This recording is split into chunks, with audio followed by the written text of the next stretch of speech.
Hello everyone, welcome to Sanmarga classes.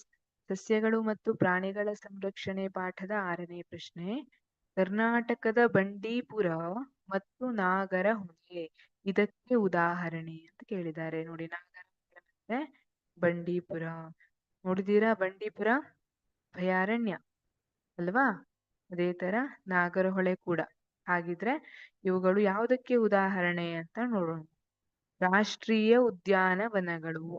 ಹೌದು, ಬಂಡೀಪುರ ಮತ್ತೆ ನಾಗರಹೊಳೆ ಇದರಲ್ಲಿ ಅಭಯಾರಣ್ಯ ಕೂಡ ಇದೆ, ಆದ್ರೆ ಅವುಗಳನ್ನ ರಾಷ್ಟ್ರೀಯ ಉದ್ಯಾನವನದ ಅಂಡರಲ್ಲೂ ಕನ್ಸಿಡರ್ ಮಾಡ್ತೀವಿ.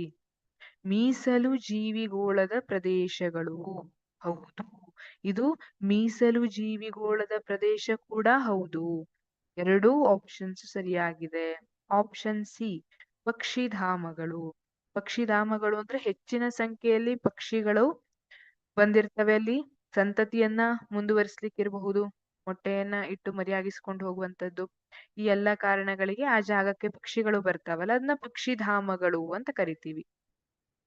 ಇದು ಕರ್ನಾಟಕದ ಬಂಡೀಪುರ ಮತ್ತೆ ನಾಗರಹೊಳೆ ಪಕ್ಷಿಧಾಮಕ್ಕೆ ಉದಾಹರಣೆ ಅಲ್ಲ. ಹಾಗಾಗಿ ಆಪ್ಷನ್ ಡಿ, ಎ ಮತ್ತು ಬಿ ಎರಡು ಅನ್ನುವಂಥದ್ದಿದೆಯಲ್ಲ, ಇದು ಸರಿಯಾದ ಉತ್ತರ. ಕರ್ನಾಟಕದ ಬಂಡೀಪುರ ಮತ್ತು ನಾಗರಹೊಳೆ ಏನಿದಾವಲ್ಲ, ಇವುಗಳು ರಾಷ್ಟ್ರೀಯ ಉದ್ಯಾನವನಗಳು ಹೌದು, ಹಾಗೆ ಮೀಸಲು ಜೀವಿಗೋಳದ ಪ್ರದೇಶ ಅಂತ ಕೂಡ ಹೇಳ್ತೀವಿ.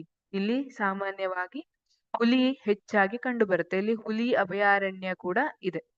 ಬಂಡೀಪುರ ಅಭಯಾರಣ್ಯ ನೀವು ನೋಡಿರ್ಬಹುದು. ಬಂಡೀಪುರ ಅಭಯಾರಣ್ಯ ಯೂಶುವಲಿ ಬೆಂಗಳೂರಿನಲ್ಲಿದ್ದವರಿಗೆ ಬಂಡೀಪುರ ಅಭಯಾರಣ್ಯ ಏನಿದೆ ಇದು ಆದಷ್ಟು ವೆಕೇಶನ್ ಅಲ್ಲೆಲ್ಲ ಹೋಗುವಂತ ಜಾಗ ಅಲ್ವಾ? ಬೆಂಗಳೂರಿಗೆ ಬಹಳ ಹತ್ತಿರವಾದಂತಹ ಜಾಗ ಇದಾಗಿದೆ. ಹಾಗಾಗಿ ಎ ಮತ್ತು ಬಿ ಎರಡು ಇದು ಸರಿಯಾದ ಉತ್ತರ. Thank you.